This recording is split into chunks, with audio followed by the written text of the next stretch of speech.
O livro de Ezequiel é o livro mais negligenciado da Bíblia. A época de Ezequiel foi marcada por tempos difíceis. Zedequias era o último rei fantoche de Judá. Ele recebeu a autoridade para governar em Jerusalém com um exército pequeno. A cidade foi sitiada mais uma vez e o exército de Nabucodonosor capturou Zedequias. Eles mataram cada um de seus filhos diante de seus olhos, para que ele pudesse ver que a linhagem real havia terminado. Então eles arrancaram seus olhos, para que a última coisa que ele visse fosse seus filhos sendo mortos.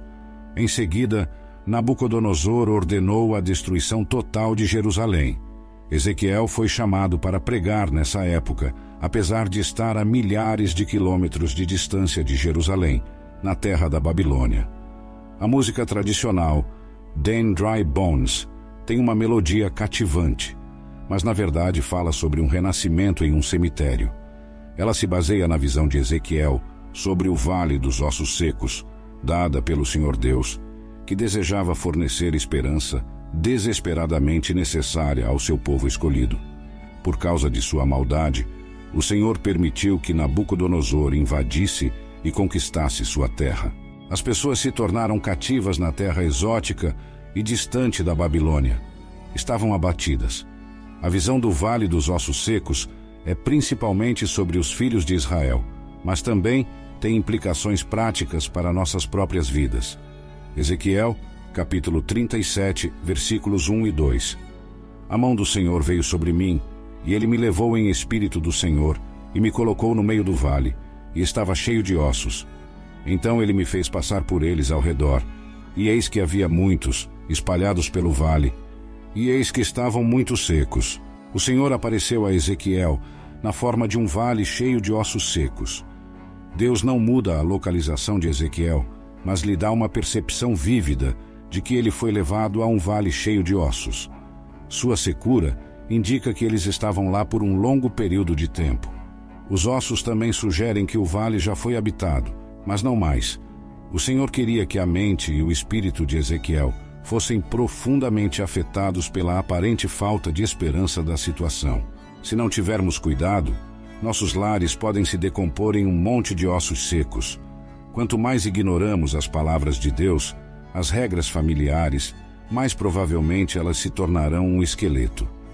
Até mesmo alguns cristãos que antes caminhavam com o Senhor se tornaram um monte de ossos. Eles vivem do que foram em vez do que deveriam ter sido. Efésios capítulo 6, versículos 1 a 4. Filhos, obedeçam a seus pais no Senhor, pois isso é justo. Honra teu pai e tua mãe, que é o primeiro mandamento com promessa, para que te vá bem e tenhas longa vida na terra. E você, pais, não provoquem seus filhos à ira, mas os criem na disciplina e instrução do Senhor. Ezequiel capítulo 37, versículo 3. E ele me disse: Filho do homem, acaso poderão reviver estes ossos? Eu respondi: Senhor Deus, tu o sabes. Ezequiel respondeu à pergunta de Deus sobre se os ossos eram capazes de sustentar a vida, afirmando que somente o Senhor sabia com certeza. Segundo Ezequiel, a situação era impossível. Quando contemplamos a importância do dia, também podemos refletir sobre os tempos que virão. Se desejamos ver um avivamento, caberá ao Senhor trazê-lo, assim como ele fez na época de Ezequiel. Mas Deus é capaz de realizar tudo o que ele determina. Ele é o Deus do impensável.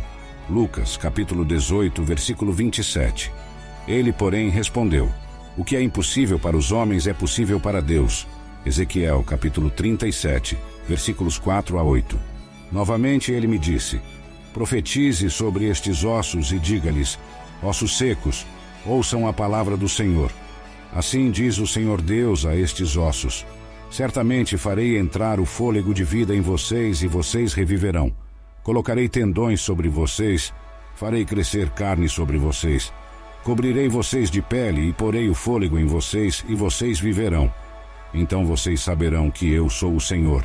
Então profetizei como fui ordenado, e enquanto eu profetizava, houve um barulho e, repentinamente, um ruído de ossos se juntando, osso ao seu osso. E à medida que eu olhava, os tendões e a carne cresciam sobre eles, e a pele os cobria, mas não havia fôlego neles. Ezequiel recebeu posteriormente instruções do Senhor para pregar aos ossos que já haviam morrido. Ezequiel estava sendo mostrado por Deus uma verdade crucial que todos nós precisamos compreender, que é que a proclamação da palavra de Deus carrega consigo poder. A vida a ser encontrada na Bíblia. Ela oferece vida e fé àqueles que a recebem. Ezequiel presenciou um evento miraculoso. Os ossos começaram a se fundir uns aos outros, osso ao osso, e enquanto ele observava, músculos e carne começaram a crescer sobre os esqueletos, e em breve seus corpos estavam cobertos de pele. No entanto, eles não passavam de um grupo de corpos mortos se movendo de maneira ordenada. Hebreus capítulo 4, versículo 12. Porque a palavra de Deus é viva e eficaz, e mais afiada do que qualquer espada de 2 gumes, e penetra até a divisão de alma e espírito, e de juntas e medulas, e é apta para discernir os pensamentos e intenções do coração. Romanos capítulo 10, versículo 17. Logo a fé vem pelo ouvir, e o ouvir vem pela palavra de Deus. Ezequiel capítulo 37, versículo 9. E ele me disse: profetize ao vento, profetize, ó filho do homem, e diga ao vento: assim diz o Senhor Deus, vem dos 4 ventos, ó Espírito, e assopra sobre estes mortos para que vivam. Algumas pessoas acreditam que a obra de Deus é realizada através da organização, algo que não deve ser subestimado, pois até mesmo nossos corpos são organizados. Uma igreja pode ter seus assuntos em ordem, mas se não tiver o fôlego, a igreja não passa de um corpo sem vida. Ezequiel recebeu instruções de Deus para pregar ao fôlego. A palavra ventos é derivada da palavra hebraica ruach, que pode significar vento, respiração ou espírito. Ezequiel estava no processo de descobrir que tudo o que as pessoas realizam é em vão, a menos que o Espírito Santo esteja presente. A presença do sopro divino de vida é necessária em nossa existência, da mesma forma como foi para Adão. Uma pessoa nasce do Espírito quando nasce de novo. Deus deve infundir vida espiritual em nossos corações. Ezequiel testemunhou uma tremenda demonstração de vitalidade quando o exército se levantou. Gênesis capítulo 2, versículo 7. Então o Senhor Deus formou o homem do pó da terra e soprou em suas narinas o fôlego de vida, e o homem se tornou um ser vivente. João capítulo 3, versículos 5 a 8. Jesus respondeu: em verdade te digo que se alguém não nascer da água e do Espírito, não pode entrar no reino de Deus. O que é nascido da carne é carne, e o que é nascido do Espírito é Espírito. Não te admires de eu te dizer: importa-vos nascer de novo. O vento sopra onde quer, e ouves o seu som, mas não sabes de onde vem, nem para onde vai. Assim é todo aquele que é nascido do Espírito. Ezequiel capítulo 37, versículo 10. Então profetizei como ele me ordenou, e o fôlego entrou neles, e viveram, e se puseram em pé, um exército grande em extremo. Ezequiel capítulo 37, versículos 11 a 13. E ele me disse: filho do homem, estes ossos são toda a casa de Israel. Eis que dizem: os nossos ossos se secaram, e pereceu a nossa esperança. Estamos de todo exterminados. Portanto, profetiza, e dize-lhes: assim diz o Senhor Deus: eis que eu abrirei as vossas sepulturas, e vos farei subir das vossas sepulturas, ó povo meu, e vos trarei a terra de Israel, e sabereis que eu sou o Senhor, quando eu abrir as vossas sepulturas, e vos fizer subir das vossas sepulturas, ó povo meu. A visão tornou-se clara, e Deus iluminou seu significado edificante. Os israelitas haviam perdido toda a esperança, mas Deus havia prometido a eles que experimentariam um avivamento nacional. Eles haviam sido encurralados e espalhados pela região. Os humanos acharam que as coisas eram desesperadoras, mas subestimaram o poder de Deus. Israel não apenas será revivido, mas também será restaurado à sua antiga glória. Deus prometeu restaurá-los à sua terra natal. Ezequiel, capítulo 37, versículo 14. Porei o meu espírito em vocês, e vocês viverão, e os estabelecerei em sua própria terra. Então vocês saberão que eu, o Senhor, falei e cumpri, diz o Senhor Deus. Deus concluiu a visão para ele, pois Ezequiel não respondeu, e então Deus lhe revelou o significado, como ele iria ressuscitar os ossos desconexos de Israel, que haviam perdido toda a vitalidade. Palavra e Espírito seriam os meios pelos quais ele alcançaria esse objetivo.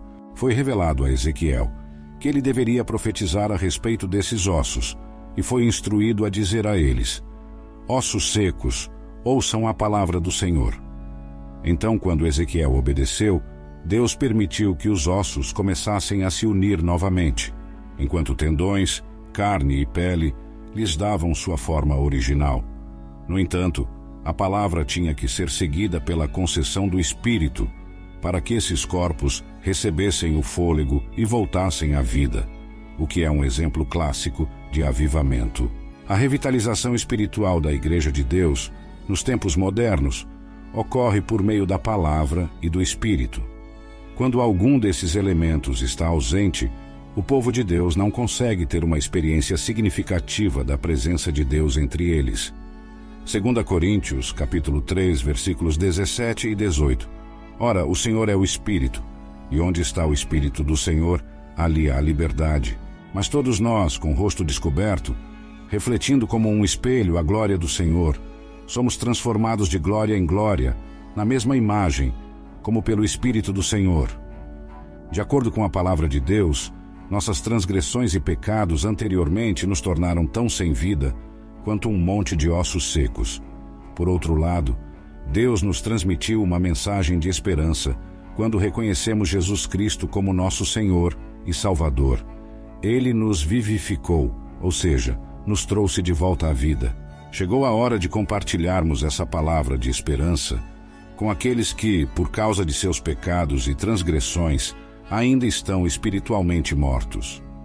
Se espalharmos a palavra e mantivermos em mente que dependemos do Espírito Santo para força e direção, talvez possamos testemunhar um avivamento em uma sepultura. Efésios, capítulo 2, versículo 1. E vos vivificou, estando vós mortos em ofensas e pecados. Romanos, capítulo 5, versículo 8. Mas Deus prova o seu amor para conosco em que Cristo morreu por nós, sendo nós ainda pecadores. Convido você para assistir ao vídeo Quem é o Espírito Santo? Uma exploração profunda sobre a terceira pessoa da Trindade. Este vídeo traz revelações fascinantes sobre o Espírito Santo e seu papel fundamental em nossas vidas.